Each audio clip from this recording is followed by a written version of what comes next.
6-11 ғасырлардағы отырықсыз және жартылай көшпелі мәдениет. 6-11 ғасырларда орталық Азияда отырықшы және жартылай көшпелі мәдениеттер қатар дамыды. Көшпелілер мен отырықшыларды сауда жолдары біріктірді. 6-11 ғасырлардағы орталық Азиядағы отырықшы және жартылай көшпелі мәдениетті қарастырайық. Біз картадан көшпелі тұрғындар мен алғашқы қалалық қоныстарды көреміз. 6-11 ғасырлардағы отырықшы және жартылай көшпелі мәдениет. Бұл ұлы симбиоз, дала мен қаланың қабысуы кезеңі. Орта ғасырлық қаланың анатомиясы 3 бөліктен жүрады: цитадель, шахристан және рабат. Орта ғасырлық қаланың анатомиясы: цитадель жық байшонжарлар, билеуші ордасы, салтанатты дәліздер, сақтау қоймалары. 6-11 ғасырлардағы отырықшы және жартылай көшпелі мәдениеттің өркениет ошақтары: Жетісу және оңтүстік Қазақстан. 6-11 ғасырлардағы орталық Азияда Суяб пен Баласағұн аймақтың ірі сауда және мәдени орталықтарына айналды. Бұл дәуірде Тараз сияқты қалалар гүлденді. Мына жібекті қараңыз, сапасы керемет. Қанша тұрады?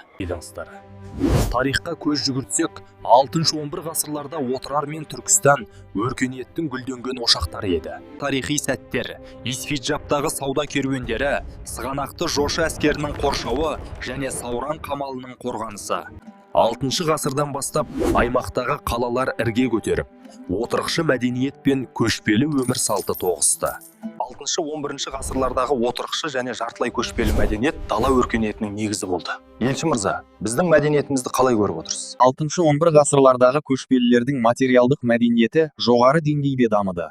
Әсіресе қолөнер мен сәулет өнері ерекшеленді. 6-11 ғасырлардағы отырықшы және жартылай көшпелі мәдениет түрік қағанатының дамуына зор ықпал етті. 6-11 ғасырларда Ұлы Жібек жолы қалалар мен даланы байланыстырды.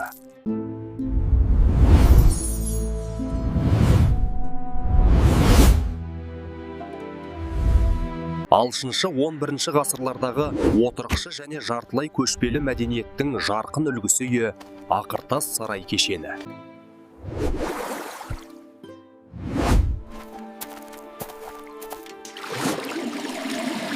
Делінендір. 6-11 ғасырларда отырықшы және жартылай көшпелі мәдениет аясында діни сәулет түрлері дамыды. Дәстүрлі кесене. 6-11 ғасырларда Қазақстан аумағында отырықшы және жартылай көшпелі мәдениет дамыды.